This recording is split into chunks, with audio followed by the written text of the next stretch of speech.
All right, today we're going to talk about something that's often called a silent threat, something that could be lurking inside your body right now. It's the abdominal aortic aneurysm. Now, the reason it's so dangerous is that it can grow for years without a single symptom. But, understanding it is the absolute key to diffusing the risk. So let's dive in and break it all down. So let's just kick things off with a single number that really puts this all into perspective. Over 80%. That's the estimated mortality rate if one of these things ruptures. This isn't just a serious medical issue, it's often a catastrophic one. And that is why awareness and catching this thing early, well, it's everything. And this quote right here, it just gets right to the heart of the problem. You can't feel it growing. There are no warning signs, no little taps on the shoulder telling you something is wrong.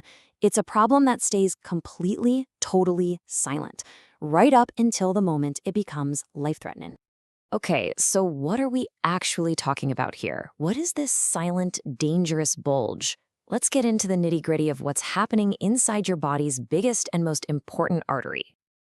Okay, so the aorta, that's the main highway for blood coming from your heart, running right down through your belly. The best way to picture it is like your body's main fuel line.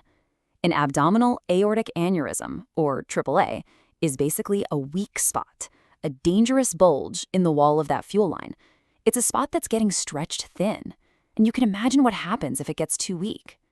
Right, so this brings up the question that's probably on your mind. Am I at risk? Are my loved ones at risk? Well, it turns out the risk factors create a pretty specific profile. Let's see who needs to be paying close attention. So a few of the big risk factors are things you just can't change. We're talking about age, the risk really jumps up for men after 60, and gender. Men are way more likely to have one, like up to 10 times more likely. Your family history plays a big part too. But, and this is a huge but, among all these things you can't control, there is one that you absolutely can, and its impact is just massive. And yep, that factor is smoking. I mean, of all the things you can do, quitting smoking is, without a doubt, the single biggest move you can make to lower this specific risk. The connection here isn't just a little link, it's a super strong direct line. And if you want to see just how strong that link is, look at this number. 7.6 times more likely. Smoking doesn't just bump up your chances a little bit, it's a massive multiplier. It completely changes the game when it comes to your personal risk. Okay, so smoking is the big one for sure, but it's not the only thing. A lot of other factors that you probably already know are linked to heart health are also major players here. Stuff like high blood pressure, hardening of the arteries, high cholesterol. Basically, anything that puts stress on your circulatory system can help set the stage for an aneurysm to form. Okay, so we know what it is and we know who's most at risk. But what makes one of these things truly dangerous? Why do doctors just watch some of them while others need immediate surgery? Well, it all boils down to one critical thing that acts like a ticking clock. It's size. This chart, wow, it lays it all out so clearly. Look, when an aneurysm is small, the risk of it bursting is basically zero. But watch what happens as it gets bigger. The risk doesn't just climb, it skyrockets. It jumps from 1% to 10%, and then once you get to these really giant ones, it's almost a coin flip whether it will rupture in a given year. The danger grows exponentially. So here's the bottom line. The bigger the bulge gets, the thinner and weaker the wall of that artery becomes. It's just like a balloon you're blowing up. The more you inflate it, the closer it gets to that breaking point.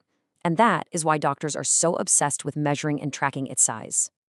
Okay, I know all of this sounds pretty scary, but here's where the story takes a turn for the better. This is not a hopeless situation. The whole game changes when we stop talking about the threat and start talking about how to find it, and how to find it early. And this is the really good news, right? The single most important thing to remember. For all its silence, for all its danger, this thing can be found. And it can be found with a test that's super simple and completely painless. So what is this magic test? It's just a simple ultrasound.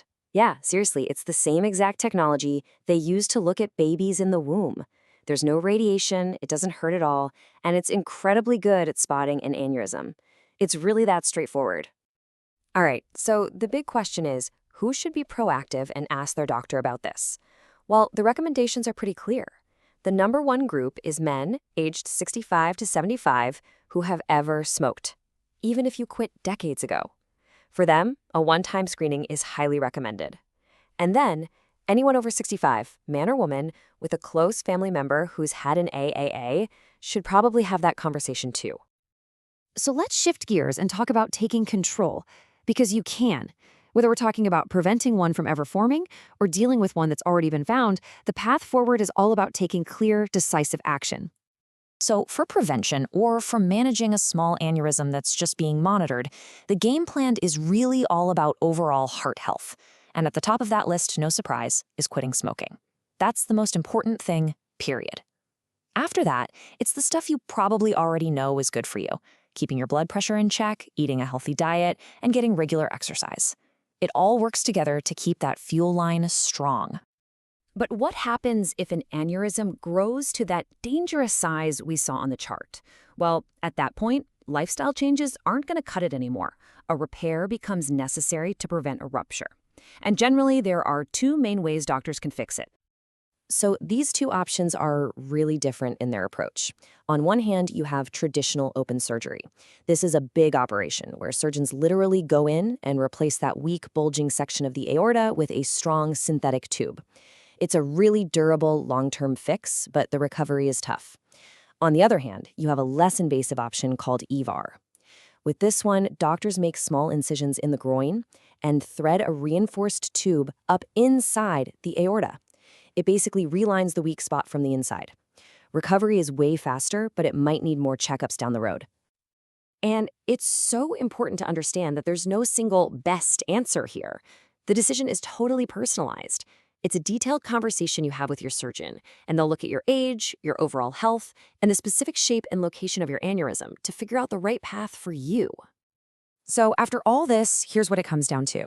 We've seen how this silent threat can sneak up on you, growing for years without a single sign. But we've also seen just how incredibly powerful and simple early detection can be. The most important first step isn't a scan, it isn't a procedure, it's just breaking the silence. It's having that conversation. So knowing what you know now, isn't it time to talk to your doctor or encourage someone you love to talk to theirs? Thanks for joining me.